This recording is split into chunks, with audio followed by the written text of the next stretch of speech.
Hi, Sharks. Towels, since their inception, are inherently plain. Unimaginative. Oh my God. Yeah, baby, that's it. And worse yet, not so wonderful. What are you thinking? These guys. You think there's a chance in hell you're getting 200 grand? I'm out. Give it up one more time for the Shark Tank. He loves you guys. She's very excited. Guys, February 24th, $100 million in deals. What a celebration. Did you think you would get this far when you guys started the show? I thought we'd get $100 million in debt by the time we got here. No, the show's been a great success, and we're very, very proud of it. And also, the demographic we reached, families. I mean, who would have thought when this journey started that this would be a family show, one of the biggest in America? That's remarkable. Not just a family show. I mean, it's cross-demographic. Everybody that I know knows of, likes, or watches religiously Shark Tank, which is wild. I mean, it's a small pocket of people that are actually investors in this world. Could you imagine that this many people cross-demo would watch the show? I'll tell you, I came on as a guest shark first, and to do 3 episodes. And I'm thinking, this is a business show. This show is dead, but I'll get my 3 episodes in, and we'll see what happens. That was 7 seasons ago. Yeah, but then when we saw him coming with those bulging pockets and all that cash, he we buys said, we're not letting everything. That him wasn't go. cash. I was just glad to see. $99 million, it's his money, It's something else we learned. We're huge in Canada. We're huge in Your home? yes, and Helsinki, big in Portugal, Australia, big in Portugal. London, England. The show took off in many international markets, which is amazing. It's all about entrepreneurship. It's the same language all around the world. And one of the top shows to watch kids 5 to 15 and parents and kids together. Yeah, in fact, we're just amazing. Well, it is your incredible personalities, but it is also due to, I think, a very well-produced format, which is the show. So I would imagine you take part in the show, Mark, and like, this isn't going to last. It's a business show. And then you see it, and you're like, oh, wait, this is a perfect format. No, I loved it. Watching the show, because I wasn't on the first season, I loved the show. And I'd always yell at the TV, that's stupid. And then I realized I was always yelling at Kevin. But, it's... People get into it because, they envision themselves being on the carpet pitching to us, or they envision themselves being an investor in the choices we make. And so it has a game show-like aspect to it, but you can also learn from it, and it's also aspirational. People see people actually making money that they can relate to. And I think that the producers, and Mark Burnett and Clay and everybody, they do a great job because those pitches can sometimes run 2 hours long or an hour long, and they accurately, portray it and cut it in 8 minutes, put some music right before Kevin's about to say something rude to somebody, and they go to a commercial, right? So. You guys don't see, right? So you see our little banner here. Like Damon said, they could go on for an hour and a half, 2 hours. But we know that they're going to edit it down. So when we get mad, we'll start cursing at each other, yelling at each other, and the entrepreneurs will be like, what the hell is going on? Why? Is there a blooper reel of you guys Oh, doing this? big Or time. I You wish. have no I wish they would idea. actually show it, but It would be the best show. I think that It's reel would take down embarrassing. the It's presidency once and for all. yeah.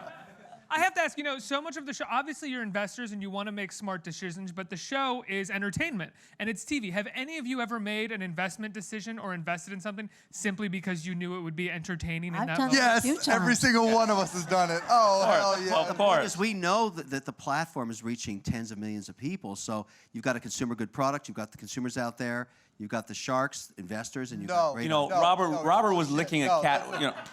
You saw the one with Robert with the big tongue when he was licking the cat, or he was dancing around with the 2 potato sacks. Yes, we know some good TV. Hey, I sold a bad lot of TV, potatoes. I own a potato company that sends you a potato gram, basically. I'll give you another little secret, right? If it's a relatively small deal, let's say 50,000 or 70, a lot of money, right, but relatively small compared to some of the big ones we make, and there's a kid, right, or somebody that's a feel-good story, Damon is hoping nobody takes it, and then he's waiting for them to walk out the door so he can go, Wait a minute. dang it, wait a minute, I'm going out there to get them. Yeah, so. Well, I feel bad about, if they getting turned down. I know I'll make my money back, but I am. No. You want to get a good deal. Let's be I real. also am saying though, but you know what? I'm gonna have to listen to this person every day, so it's still my time, but I can't help it. Still, I'm a no, sucker for those things. he's a sucker for branding. Barbara invests in every woman. that cried. No, every good-looking guy. Every good-looking guy she can hook up with.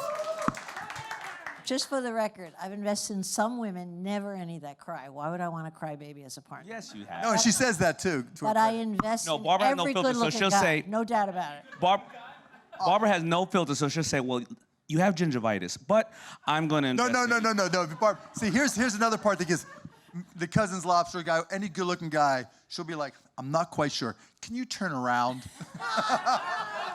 And every good-looking girl, she offends is us true. because as soon as the girl is in any level of being pretty, she goes, oh, if I had big, soft breasts like that, I would get an investment too. So then all of a sudden we go, wait a minute. The shit we say, you have no idea. Think about what's happened over the years. In the beginning, it was always, I'll give you $100,000 for 10%.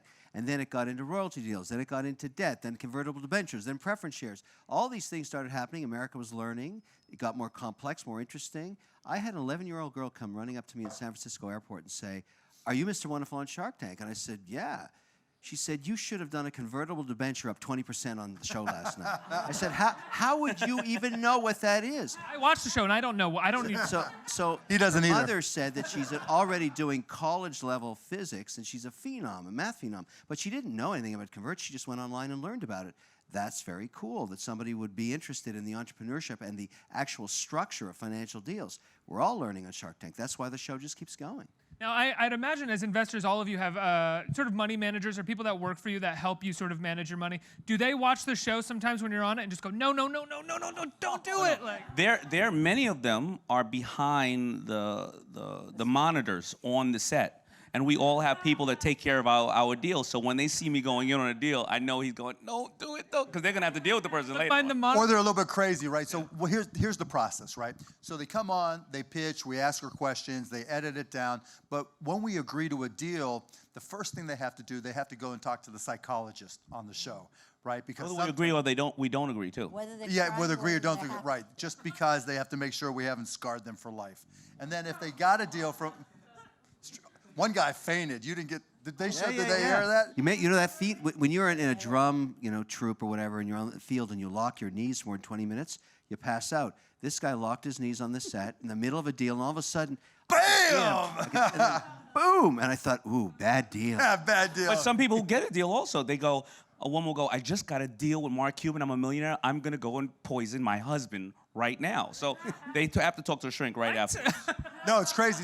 But anyway, so people understand the process. So after they talk to the shrink, they got a deal, then somebody who works for one of us, because we're on to shooting the next deal, we'll talk to them and discuss exactly what's going to happen, find out more about them, because there's really not an in-depth vetting process, right? There's no extreme vetting for the deals before they come on the show. But what we're also asking, Interesting choice we of all words. do, we're all asking for the entrepreneur to sign something that they won't shop the deal, because that happens all the time. Right, because we part of- made a one of deal, the- they shop it around, get a better deal, and leave us. Right, hanging. because everybody who's watching the show might think, oh, Mark or Barbara, whoever got a good deal, I'll offer them a better deal for whatever reason. So, we have a no shop clause, and then we start. But the point being that the people behind us that have to do the work right when we agree to a deal go nuts sometimes, because they'll be like, they'll start asking, so what do you have for your accounting? And, they'll talk about the shoebox with all the receipts. So they have to do all the work, not us. And they get to clean up the mess, so they're rolling Exactly. their eyes like, why'd you have to do that deal? We hate you. How often has it been, or has it ever been, where you made a deal in front of the cameras and then afterwards the vetting started taking place and it just didn't work All out? the time, all the time. It Oh, yeah. happens. Some people don't always, when you're in front of all those cameras and lights, you may be very optimistic about something like sales, Start or exaggerating a who little actually bit. owns There's the a lot company. of Shark Tank alternative facts. Or were you ever in prison for 6 years? That kind of thing. I always say, if you ask somebody, say, well, why did you tell me you owe the IRS $1 million? They said, why'd you ask? I did a deal. So you never know. I did a deal this current season that already aired. I won't name the guy. And we went to start doing the due diligence and start asking all the questions. We couldn't get a hold of him. He was in jail. You just never know. Some of the craziest. I had another deal where we're doing the due diligence, and we started checking into, the person, one of the entrepreneurs, the founders, and her husband was one of these people who thought that paying income taxes was unconstitutional. And so he had never filed income taxes in his entire life. I'm like, who are they going to come after? And then we did You? another deal that I don't think we ever closed on with those two older ladies. Remember that claim they were a church, even though they sold a product and had never paid taxes? Remember those, babes? Oh, God. But I think we're generally, I know I am, I think other shows, we're about 80% closing. But if you look at seasons 1 all the way up, we were at a lower amount of closing because the show wasn't well known, the quality of the deals weren't that great, and then, you know, the people who were casting the people, they didn't know what to ask. After they have seen 1,000 pitches, now they all know got smart. what to ask. They have red flags. The So real secret sauce of Shark Tank is if you have an online business, take a commodity. I love to use this one all the time as an example. Wicked Good Cupcakes, because it's a commodity. Anybody You're not talking about Wicked Good Cupcakes again. Not Wicked Good Cupcakes Yeah, that have sold thousands and the and reason thousands it of works cupcakes. is- well, no, you know what's next after that? The Cupcakes. Cousin Lobster's crap that she talks Yeah, about but- every time, too. My whole point Me is, bomb the before I was socks up. rudely interrupted, was they have a big challenge. They have to get customers. So customer acquisition costs used to be like $7. After Shark Tank, it was 0. So all of a sudden, what was an unprofitable business becomes wildly profitable because they don't have to acquire customers. Every time they air, they re-air in syndication, or they get an update, more customers for free. That's the key to success for any company on Shark Tank. 0 customer acquisition costs. So that's one of the things that you guys are sort of taking into consideration a lot of times with the pitches is how well is this value. pitch going for the next step in terms of like what are audiences seeing right here that's going to get them buying right And the other little secret is what, 25% of the pitches that we see don't even air. And so we have to take that in consideration. There's 40,000 people that apply. The producers see, by the time they're done, 1,000 people. We see 200, and then about 120 air. So in its own way, Shark Tank sometimes functions as a sort of QVC for some people. Don't say that. No, they look good on tape. They practice, and when they finally come out on the carpet, their big day, poo-poo happens.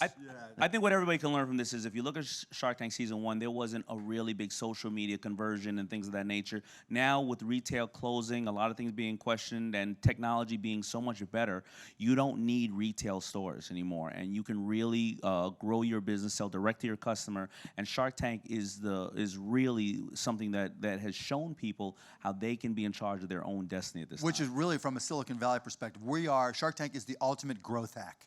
Right? People will scam, they'll do anything, they'll create these crazy valuations or deals for us just to get on the show. That's how powerful the platform is. What would you say at this point is your most successful and your biggest failure of a deal from the show? I've done 71 deals, and I'd say, 12 are making $500,000 or more a year, and probably if I was going to mark-to-market value them, would cover everything. Which one would you say? I don't is have the this. best? I don't know that there is one. Pick a winner. No, because I've got a bunch that are doing really, really well. I mean, some go from 200,000 to 3 to 4 to 5. Some do a big pop and then go down. Yeah, Some but it's flip. really not so much how much sales they do, but how much money we get in our pocket. And it's hard for us to yeah, I mean, I've Simple Sugars, Tower Paddle Boards, Rugged Races. They've returned my money, not rugged yet, but 10 times over, right? But I like the ones that are just cash machines. They don't need to go up straight up, right?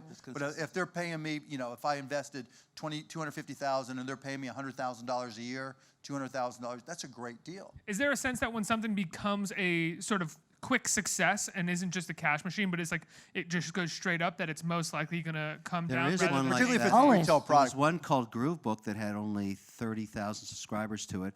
Hit Shark Tank, went to 560,000 subscribers in 11 months, got taken out for $14.5 million cash by Shutterfly. So that was just an idea to send 100 photos to you from your phone because a woman lost her phone and all her baby pictures were gone. So she worked with her husband to dream up this book that they mail to you every month. Very simple. And the key to the whole company was a drill press. But so what? He got was $14.5 great. million cash. I'm very happy for him. And he's very, very happy too. And I'm happy. Everybody's happy. But when it comes to the sort of the sales afterwards, after you invest in something, I'm just fascinated by this idea that the things that just become constant cash machines and stay. Wait. ahead, I just want to say one thing. I think the bigger problem is not that the sales shoot up and the sales certainly drop down 1 week later, but where they remain is what's key. But you know what goes awry much more often is the entrepreneur gets a big fat head on their shoulders. They've been found, they've been discovered, they think they're amazing, they suddenly think their IQ went from about 80 to about 200. All right? All And their they closest think they're friends tell them that they can get untouchable. more money from other people. They don't You want got to to from squeeze us. their head in. You got to take and meet with them and say, guess what? You haven't arrived. Yeah, But really, then it they're really comes squeezed down to the entrepreneur. Yeah. I mean, if there's a decent product or better, if you have a lousy entrepreneur, it could be the best product in the world, and Won't it go doesn't anywhere. matter. Yeah. Yeah. If you've got somebody who'll just grind it out, works hard, is smart, makes amazing things happen. Yeah. I had one 2400 prep, and it's a kid, Sean Patel, just out of college, and he sells SAT prep services. And he figured out a way, and he was Smart grinding kid. along. Oh, brilliant, right? He figured out a way he realized that in China and in other foreign countries, they were sending a lot of students over. And in order for those students to come over, and they were the most valuable college students to universities, they had to take the SAT. And so he translated the prep programs and started selling them in China. All of a sudden, we're making $250,000 to $300,000 net profit per month.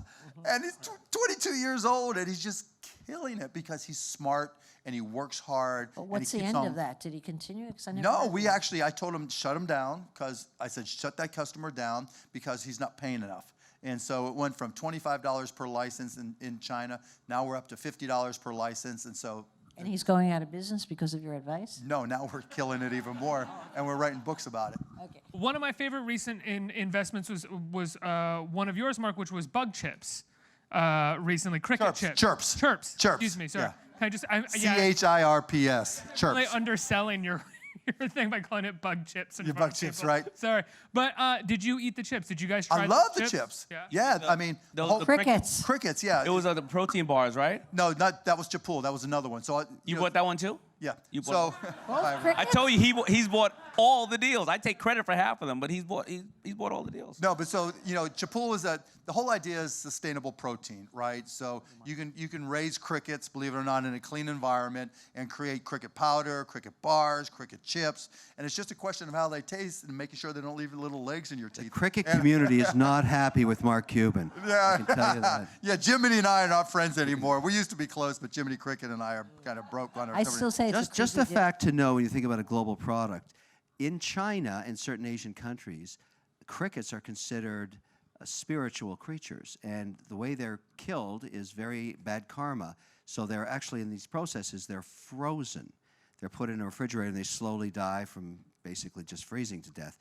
I'm against that kind of thing because I'm a believer in karma. So to me, Mark Cubans are really bad. Oh yeah, Mr. India, let me go and show you my hamburger in India, right? Big advocate for the cricket. I'm just population. saying that when you've got to think global, and there's always a story around every product. That's my point. Learn, grasshopper, learn. But everywhere, back to right? chirps. Back to chirps. One of the other beautiful things that we're seeing now on Shark Tank is a social motivation, right? So whether it's chirps and sustainable protein and renewable, just sustainable environments, we have kids coming on that, most of the businesses we see from millennials, they have a social cause attached to them, right? Whether it's elephants, what else have we seen? Bombas socks, Bombas with sock- homeless shelters. Yeah, giving socks to But homeless. to be fair, many of them are not making any money, and we all take exception. But you know what? A lot of them don't make money, even though when But they it's don't not have a even- social cause. So why not? Well, no, why but not at the least point try is to do that? there's a lot of consumers now that aren't going to buy from a company, particularly online, unless there's a cause associated with it. I imagine you're going to end up seeing a lot more of that in the Oh, next it's- couple of years. yeah, It's no, good it's as long happening. as it's sustainable. You have to make sure you have a real business. Well, no, but almost- still, it's almost becoming no, the point is mandatory from now. the point is from the consumer perspective. Yeah, I remember Millennials the in sock particular. guy said we give a pair away. Turns out they never made any money. Yeah, but look at Tom's. What are you There's a talking about? bunch They of did companies that are 16 just million this doing year. it. Did they make any money? Yes. See, but that's I'm what getting Kevin some really nice chips. Kevin Also never not. understands consumers at all, right? Except for Wicked Cupcakes. Wicked of course. Cupcakes doesn't care about anyone. It does. That's Every the one lesson they got from 660 Kevin. calorie jar. It's just amazing. Everybody thinks they're gonna have one bite. No. Wicked So back to Cupcakes. chirps. They're wicked. We're mean people. That's what he's saying. Okay, so Hey, here. They're both millionaires. No, now I you're love starting them. to I'm see joking. some I love them though. all day long when we're shooting, right? So a shooting day is 12 hours, right? We'll shoot 10 hours of those. And we all tend to have our go-to deals, right? Our go-to things. So Kevin's always talking about Wicked, Moe's Bows, whatever it may be, Cousin's Lobsters, whatever I talk about. They're hot. What can I say? And so then all day long we'll refer to these, and we know they're going to get cut out, but we annoy the shit out of each other for 12 hours. And so, Robert, ugly sweater. Yeah, Robert, yeah. And Lori with the stupid, what's Scrub Daddy crap? Scrub Daddy, right? yeah. I remember I was beside her when she gave the guy 500 grand for a little sponge with a smile on it, and I sort of leaned over and said, Lori, it's a piece of shit. What are you doing? And it may well still be, but that's. But she did, I think, $80 million. Well, she says she did $80 million that's worth right. of that piece of crap. So good for her. So often the pitches on Shark Tank are very much business to consumer, B2C. I think it's called, I don't know, consumer-facing products. Are there? Do you guys want to see more sort of B2B products at all? Do you ever? B2B doesn't really use the platform the same way. I have one that's called PRX Systems, which sells gym systems to condominium owners and homeowners that fold up into a wall. It's a highly complex sale, very expensive, manufactured in Fargo, North Dakota. I just shot an update there this week. It was 28 below zero. You remember that scene with the wood chipper thing? Yeah. From Fargo. Kind of did a little shtick on that. But we do have some strong B2B. But that's a right? B2B. Right, But you right. know what's So wrong? Brightwheel that sells systems to nursery schools and development I centers. just knew that was going to be the next big. They're killing it yeah, right now, right? So, like that. but to Kevin's point, it's easier for people to understand the consumer plays. And I miss the stupid. Part of our fun is when there's stupid companies that come up there, right? You know, that's fun. Like, remember the ones that they put the tail lights where the guy had the little stupidest thing ever, right? He took A front light and glued it on the back end and called it revolutionary or some crap. No, he took a little blinking light thing, put it on a piece of paper that had Stickum on the back, put it on, had these two girls stand up there and had them put it on their back of their jeans in their pockets and had them get up there and wiggle, right, and called them tail lights. Yeah, but when they were shaking their butt, I remember what it was going. I remember Kevin saying, "I hope that's not one of your daughters." He's like, I asked one of the he was girls. like, "No, that's my it's niece." his niece. Yeah, it was his niece. And I asked the girl, would you wear these on a date? And she about died, right? So part of the problem with Shark Tank is that the deals have gotten so advanced and so complex and so big, right? You know, if you're looking at spending $1 million, you have a completely different mindset than if you're looking at spending 25. But I think they brought back a lot of the, and that's that. You know, they say that Kevin often is honestly saying some of the things we're thinking, right? And the deals that I get mad at are the people that have raised $10 million and I always get upset feeling they're taking the opportunity of somebody who really needs it. They bust their butt, they risk their kids' college fund, they really know what they're doing and they need an opportunity. We call them gold diggers. Yep. Yeah, I don't like, we're talking about those people who they raised $10 million, now they need another $10 million, right? What's wrong I don't with these like big deals, if I might just say something here, is they tend to be boring on TV. Really boring. They're complicated, the technology deals that Remember the you think Sugar make Cube the biggest guys? killing $40 on. million. You raised $10 million and you're on the show, you're hemorrhaging, Well, something's wrong. we only have them because of Sokka, right? You gotta throw Sokka so a bone, but yeah, I'm not a fan of them. No, they have The those Sugar deals Cube on here says because of I'm you, from too, Silicon not just Valley, soccer. yeah, maybe Yes. it's $40 million.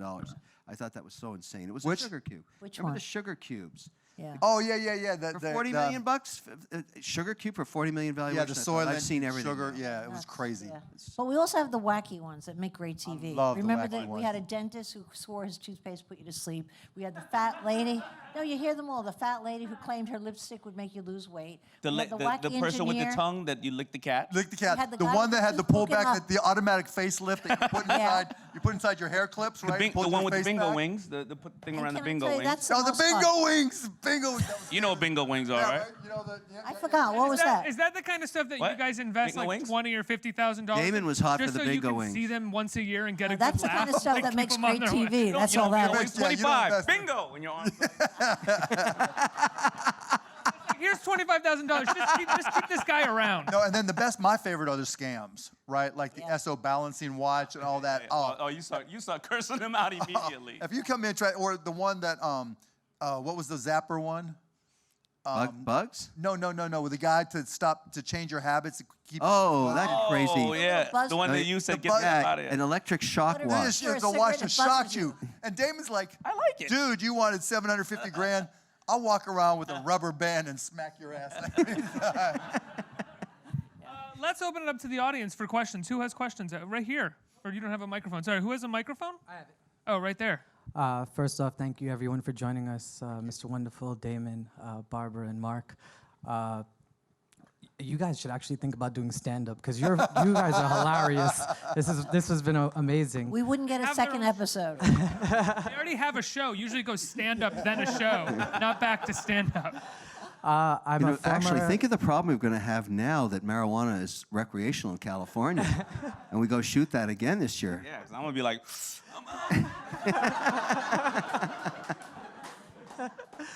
I'm a former doctor of pharmacy turned entrepreneur. My father's a businessman. He runs Roma Marble and Stone. Are there any up-and-coming trends or up-and-coming industries that you haven't been exposed to that you see coming up? I know you mentioned marijuana, but You've been exposed to that a lot. Technology is what I've been focusing on. I've been a science major, but that's just something I don't want to do anymore right now. So I've been doing a lot of website building and selling. I do love e-commerce and things like that. I'm not an inventor, so there's no way I can invent something that's going to knock your socks Anytime. off. Come on. But yeah, Bring what? it home. Yes, what What trends do you like? Bring it home, baby. artificial intelligence, deep learning, machine learning, neural networks, Fintech. I all love that stuff is fintech. changing the world. So the pharmacy business, if you connect the ability to aggregate data from disparate sources through a deep learning, a machine learning environment to check on pharmacy distributions, right? And in my space, it's textiles as well. It's all And not changing. to sell yourself short, some of the best entrepreneurs we've seen on Shark Tank were from your field. Pharmacy people are great pitchers. Go Because for they all hate it. They all hate it, and they want to do something else. they're articulate. Pharmacy and doctors, Yeah. Because you find real cures. A lot of the things we sell makes you feel better, but you find actually real cures. So it's a great Think field. about the you have opportunity when credibility. 80% So we of always millennials get into do that. not have any investments. 80%. And using fintech now, there'll be a way soon, if the SEC approves it, that you can use your mobile app to buy $5 worth of 500 Asian stocks in an ETF. That's coming. That's the kind of stuff I love to work on. That's You might as well find that pot dealer and just give it to them. Well, I guess that you brought up legal marijuana. What do you guys think of the growing cannabis industry, the market? Here's the problem. There's a RICO statute. Believe me, I've investigated this heavily in every way. If you actually get involved in an owner, you run the risk of when you cross the state line into a state that does not have it as a legal contraband, you get busted for RICO statute. That's federal and jail. Here's one thing I should tell people. It's coming. It's coming around. But you look at somebody like a Mark who has a basketball player. Every athlete has 10 things around him. You don't have to get into the cannabis field itself, but there are trademarks, patents, there are accessories, molding. You don't have to necessarily deal with cannabis. It's creating an entire industry. It's like pharmaceutical companies that have small. You can make boxes. You can make packaging, right? There's a lot of packaging companies that make a lot of money, and they're selling to everything. So a lot of people look at this thing as such a dangerous thing, and some people look at it as opportunity, but you don't have to deal with cannabis itself. Every industry has a lot of other aspects to it. People are always just looking at the one aspect. Part of the other problem, though, is that there aren't a lot of barriers to entry, and everyone thinks they're an expert. Yeah, man, I know the good shit. I'd be great. Seriously, it's just like, oh, I smoke so much, dude. Actually, Mark can probably create a curriculum for all these cannabis experts to now understand how to do trademarking and everything else with his with the guy who does the SAT thing. Because half of them need an education. Bro, I think I already did that, but I forgot. I was just asking for a friend, not because I have my own money invested in marijuana or anything. Next question. Who's got a microphone right here? Hi. How do you think AI will affect business in the next 10 years? AI will change more things over the next 10 years than tech has changed over the past 30. It'll be the biggest change we've ever experienced, and it's going to affect everybody's job. So first of all, please explain to Barbara what AI is right now. I swear to God, I was just going to say, what's AI? So, there you go. Oh, I Thank knew you. what that We was. always help her in these just watch the situations. movie, Barb. My husband's into that big time. He looks for flying saucers every night outside our windows, I swear to God. Mark, I have to ask, you said it's going to affect people's jobs. You waded into the waters of politics last year. I don't want to get into sort of, dismissing any candidates or anything. I would if you asked me to. But I'm curious what you think about the future of work in this country in regards to AI, because so much of last year's political heat was about people who don't have any jobs anymore. We're talking about automation. So what is the future of a sustainable economy if automation is also the future of work? Yeah, so just a little timeline. So when I first got into the PC business way back when, we automated, 10 key adding machines and putting things in journals, right? Then you connected all those PCs in the networks, and you were able to communicate in a business to some friends. Then you put them into the internet, and then you were able to create networks of networks, which created a network effect and gets you, Snapchat and Facebook, etc. What's happening now with artificial intelligence is that we'll start automating automation. So all the things that we made efforts to automate, artificial intelligence won't need you or I to do it. It'll be able to figure out itself how to automate it over the next 10 to 15 years. Now, the hard part isn't whether or not it will change the nature of the workforce. It will. The question is, over the period of time as it happens, who will be displaced? And so even though I've been very critical of the Trump administration, I've been very forthright in talking to them and saying, look, there's a program called AmeriCorps, and to help all the people who are being displaced. If we think you're going to retrain them into areas where we don't even know where they need to be trained because everything's going to change so dramatically, we're lying to ourselves. And so there's ways to deal with it, but during that displacement period, using AmeriCorps or other pay-for-work, kind of like the old Tennessee Valley Authority, build But the history of innovation has always been productivity enhancement. There is displacement, but overall the economy gets more and more. Yeah, but the point is, but that's the point, right? That it isn't, overall what happens with the economy. Overall, the economy. I get the displacement, but Right. I wouldn't want to retard. No, you're not. The problem is what happens to the people who are displaced. Well, let me talk That's about the this in problem. layman's terms. Let me talk about this in layman's You terms. better say in layman's terms, because I tell you, you two guys just put half this audience. Exactly. okay. I'm in. Here's I'm the in. layman's terms. There is no need for a shortage of jobs. It's a need that everybody thinks whether government or somebody else is going to save them, they're not going to be saved. The #1 job for males in this country is driving trucks. And if trucks are going automated and Uber cars will be automated, you're not going to have a job no matter how much you think Somebody any has to president's oversee going the fleet. That's But a good who's going to job. oversee the fleet? Who's going to program the fleet? Right? Less amount of people than the actual driver. Exactly. So Or do you even need people to program it, or will the AI do the it? #1 job for females are assistant secretaries, things of that nature. Now there's virtual assistants. So now if you're a girl, 30 years old, coming out, you want to go to become a virtual assistant, I don't need you. I can really call somebody who's done it for 50 years. She's a grandmother at home. She's going to give me 2 hours a day. I pay her $1,000 a month. No, I don't have to give her medical. She doesn't have to travel. I don't have to create an office for her. And she's 10 times better than this girl coming out of You school. mentioned this to your assistant, by the way, at work. I did. But But she has no medical, and she only gets she doesn't need to. She's at home. She says, I want to do 2 hours a day. Or whatever the case is, and you can have 1,000 people like that. So the reality is, it's not anybody's job to change our lives. It's your job to understand programming, technology, where things are going, and stop thinking somebody's going to get us. See, but Damon, the more problem is activities. that works now. That won't work in 10 years. There's going to That's need to the be problem. programming no matter what. No, that's my point. Mark, No. but even in regards to you, these kids who are graduating school No. with $300,000 debt, I went to go see my daughter. She said, 2 days, I'm online. I'm going So to tell you this, Damon. I'm you going to make know- a prediction. In 10 years, a liberal arts degree in philosophy will be worth more than a traditional programming degree. You think so? Oh, very Yes, controversial. I don't know. Was that intentionally I'm sarcastic? just saying, look, Can I forecasting the put, can I future is put always this in interesting, very but simple the outcomes terms? are always Because it unknown. even got complicated with you, honestly, and I didn't know what you're talking about. If you really Barbara want never to knows. spot a UFO, they always come in out of the west side of Manhattan. I'd like to stop for a moment and sing feelings to the crowd. Thank you. Literally, this is what happens on the set of Shark Tank. Who's got another question? I think we have time for one more right Okay. here. This guy? How about this lady? She's so eager. She's Yeah, been she's been- yakking. Oh, you You just got blown up, You're my so friend. nice. Never give up the We're gonna take microphone. yours as well. We'll Never take give yours up as the well. microphone. Individually, what has been your favorite investment? The favorite product to invest in? That's like naming your favorite child. Yeah, it's hard. Very hard. Easy for me. I'd have to say Cousins Maine Lobster. They're not only profitable, but they're very good looking, and that affects me. I mean it. Yeah. Easy for me. I invested only time in it. Young man named Mose Bowes. I didn't put any money in it. I just wanted to mentor him. Mark, what was yours? So many choices, so little time. Probably Simple Sugars, because Lainey's from Pittsburgh, where I grew up. She started the business when she was 11. She's a little mini-me right now. She's 21, I think. And to show you how much fun I had with her, 6 months after the show aired, I get an email from her saying, Mark, I got this problem. I'm like, okay, what, Lainey? She goes, I've got $1 million in the bank, and I don't know what to do. I love I'm it. like, those are the kind of problems you want. And she's smart enough to call you, though. Oh, yeah, That's figure it out. Kevin. I'd have to say it's a newer company for me. It's about a year old now. Wicked Cupcakes? Called, no. I love Wicked Cupcakes, and this one's in the same town. It's called Love Pop Cards. It's three-dimensional cards. When you watch the Billboard Awards, you're going to see them. It's pretty amazing. Quick, let's give it to you. So, Last 'cause you were question so right here. generous. Mark, I was a philosophy major, so I appreciate that.